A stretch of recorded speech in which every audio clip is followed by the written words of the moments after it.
I stayed hidden beside the hallway wall while my hands shook so badly that I nearly dropped my phone. She kept tearing the photograph slowly, carefully, almost lovingly, like destroying my mother brought her peace. Tiny pieces fell across my grandfather's desk while she whispered something I could not hear. I only caught my mother's name once before she laughed under her breath. For a second, I wanted to burst into the room and scream at her, but fear held me still because I already knew what would happen.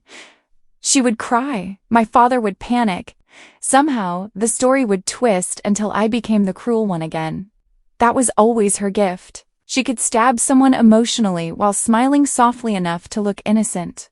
I stepped backward quietly and returned to the kitchen before anyone noticed me missing. My grandmother asked why I looked pale, but I lied and blamed the heat. Across the room, my father was helping my little brother open a bottle while laughing at something small and harmless. Seeing him happy made everything worse because I realized he had no idea what kind of woman he defended every single day. When she finally returned, she acted completely normal. She kissed my little brother's forehead, fixed my father's collar, and even smiled at me as if she had not destroyed the only photograph of my mother left in that office.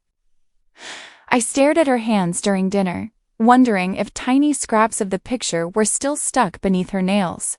Then my grandfather suddenly walked into the dining room carrying torn pieces of paper in his hands. The entire table fell silent.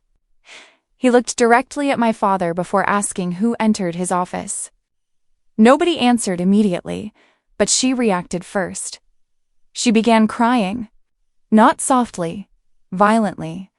And the moment my father stood up to comfort her, I realized she was already preparing another lie.